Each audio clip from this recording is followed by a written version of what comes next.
we live in a society obsessed with numbers and statistics.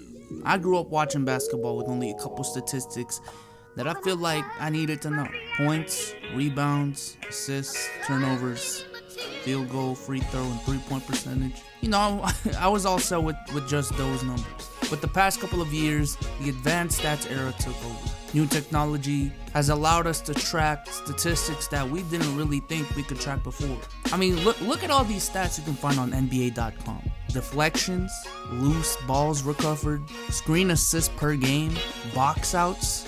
You can even track how many miles these players travel on the court. Like, it's actually ridiculous.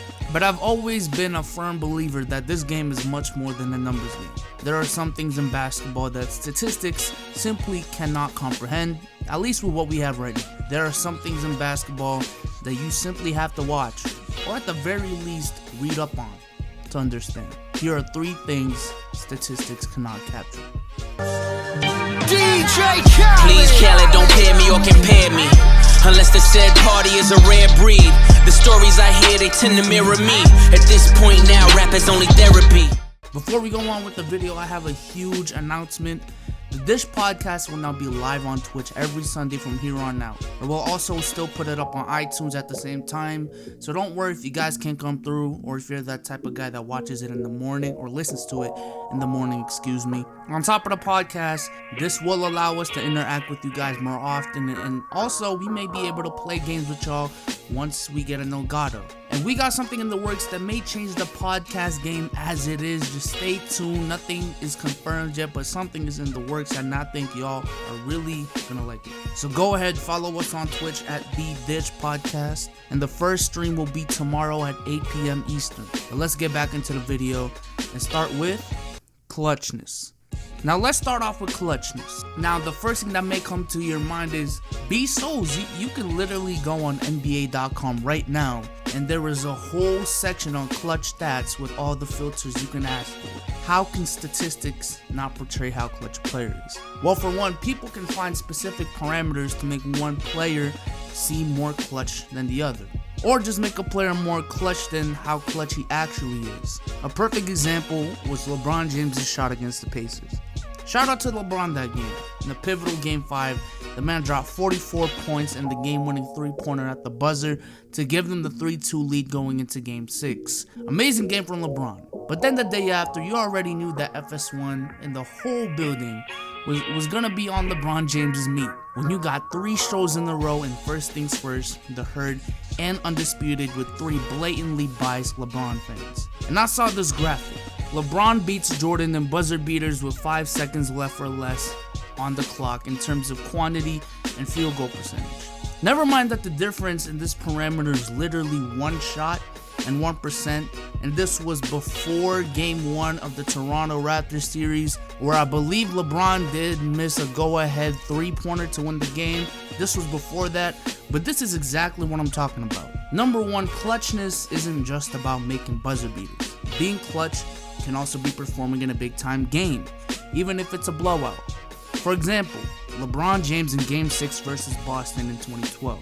Down 3-2, going on the road, legacy on the line, LeBron drops 45 points and blows out the Celtics on their home court. It's sad that that doesn't count towards his clutch stats just because it doesn't meet a certain parameter, but to a majority of people, that whole game, that whole performance was a clutch performance. Or what about Game 5 in 2016? In the last 5 minutes, the point difference was well over 5 points, so I guess that doesn't count towards Kyrie or LeBron James' clutch stats. But if you look at the context of the game, down 3-1 in the finals, on the road, both LeBron and Kyrie dropped 40 points and beat the Warriors by 15. That is clutch. Literally around a week ago, down 3-1, the lead was 5 under for a total of a minute in the last 5 minutes. But come on now, if you watch the game, the way Westbrook took over and led the Thunder back from a 25-point lead is the definition of clutch. Or it can also be about making timely baskets, and this is something about Kobe that I don't think clutch stats can display. I vividly remember times in which the opposing team would go on little 8-0 runs to pull away from the Lakers, and Kobe would just go on a quick 6-0 run himself to bring the Lakers back into the game. And this could be done early in the fourth or late in the third or pretty much any time in the game. And especially in the playoff game, that to me is clutch. I mean, the clutch stats help, but to boil being clutch to just certain parameters in a game or game winners is something that a person that doesn't watch the games and just look at the box scores does. And real quick, going back to the Nick Wright graphic, the Nick Wright stat, whatever you want to call it, on Jordan's behalf, it is his bad that he made one of the clutchest shots in NBA history with 0.4 seconds out of your perimeter. That gives LeBron a one shot and a 1% advantage. Let's move on. Defense. There are so many defensive stats out there, but to be frank, not a lot of them matter. If not, most of them, if not all of them, don't really matter as an individual stat. Defense is something you simply have to watch the game for because there are so many things wrong with defensive stats. For example, blocks. Pretty simple, right? Blocks. That's how many times you block a shot per game. That sounds like pretty good defense. So it must mean that if you have a high blocks per game average, you should be a good defender. But that is not necessarily true. Just because you're a good shot blocker or a league leader in blocks doesn't automatically mean you're a great defender. For example, Hassan Whiteside.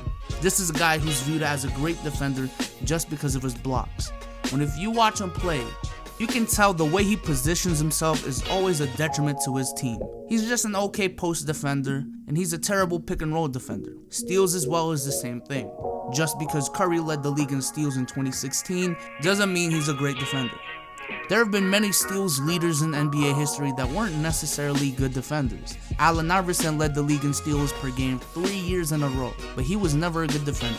Yes, I understand that playing the passing lanes and getting steals is something that a good defender would do, but at the same time, I hate to bring him up again because, people already think I hate him, but Westbrook is a guy who averages around 2 steals a game every year, which statistically is pretty good. However, by watching him play, you can tell that Westbrook tends to overplay the passing lanes, and there are times where he just lets the guy he's guarding pass him so he can try to swipe the ball from behind, and most of the time, he's not successful. But this also applies to a player like Harden, who, like Westbrook, is a guy capable of averaging around 2 steals a game. But come on now, we have made so many memes the past couple of years on Harden's defense that just bringing up steals is just something a novice would do. It's improved this year, don't get me wrong, his defense, but not to the point where he's a good defender, just average. Defensive rating and defensive win shares are stats that are heavily influenced by how well your team is as a whole on that side of the court. For example, this year Russell Westbrook was top 5 in defensive win shares, but he is nowhere near being a top 5 defender in the league. Stephen Curry in 2016 had a higher defensive rating than Avery Bradley, when Avery Bradley is viewed as one of the best defenders in the league. Defense is just something you have to either read about when we're talking about historic players, or you just have to watch the game, which I know is hard for some, but you just gotta watch the game. As far as I know, there's no stat out there on how good of an on-ball defender someone is, how well of a pick and roll defender someone is, or how well of a help defender someone is. Maybe there are, but they probably aren't simple enough for a majority of people to comprehend. But when they're purposely named to be simplistic, like defensive rating or defensive win shares, which kind of implies that there's significant advanced stats that indicate how good a player is on the defensive end just by using one number, when in reality there are so many factors that go into them that the average 14-year-old kid on Instagram won't take the time to look up. That right there is the problem. Significance. The 1960s is an era in the NBA that is so disrespected by the modern society that I could legitimately make a whole channel about it and have probably 2 months worth of content to make. Because what we like to do now is just look up raw numbers, who was more skilled, who put up better numbers, and just call it a day. And the players of the 1960s have gotten this rap as an era full of players that just put up good numbers because they played in the weak era against weak competition. But what the numbers don't tell you is how significant their contributions to the game of basketball are, and that contributes to their greatness. These guys were the innovators, the guys that set the blueprint for the future. When we look back at the tapes, it's easy to say that a high school player today would dominate the NBA back in the 60s. And the reality of the situation is, they probably would. And if we're talking about pure skill, Drew Holiday is more skilled than Jerry West. Let's just keep it a beam. But it's the groundwork that these players laid down that has made the game what it is today, and that should be respected. To put into perspective, not many even thought about jumping to block shots before Bill Russell. The Celtics innovated something as simple as the fast break that we just take for granted nowadays. Not many shot long-range jump shots before Jerry West. Wilt Chamberlain was abusing the system so much that there had to be rule changes that seem like common sense now to slow him down. Heck, we can even look at current players. In 50 years, there are gonna be people who view what LeBron James is doing right now as unimpressive, because there's gonna be 20 players in the NBA who are gonna be 6'8" and above, can score at an elite level, defend a multitude of positions while being able to play make as well. Or with Curry, when a 50-40-90 becomes almost a regular thing to expect, when making 300 threes a season is just something you kind of look over. Or with Allen Iverson, who, yes, statistically there are many players that are better than him, but the idea of being a small player but a lethal scorer in the NBA was taken to a whole nother level by him, and the way that he did it is something so iconic, which led to what we see today with score-first point guards such as Damian Lillard, Kyrie Irving, Stephen Curry, and Russell Westbrook. And Allen Iverson was one of the first to make that popular. While yes, we can look at certain trend lines and certain graphs to see how the NBA has changed over the years, I don't think they will ever beat just watching the games and seeing something you've never seen before. Man, I hope y'all enjoyed this video. Let me know what y'all think about statistics, because I feel like as helpful as statistics have been, there are just certain lines where people just kind of take it over the top. Like, you don't need stats to show someone's a good defender. You just gotta watch the game. Especially with clutchness. It's just, first of all, clutchness is kind of a subjective thing, and you can't really just narrow it down to a certain parameter. And, you know, again, with the LeBron James in Game 6, that's clutch. I don't care what you say. I don't care if the game wasn't close. That was clutch. You know what I mean? But with that being said, I hope y'all enjoyed this video. Once again, check the Twitch. We are going to be live tomorrow. Big things on the way, and I'm out. Peace.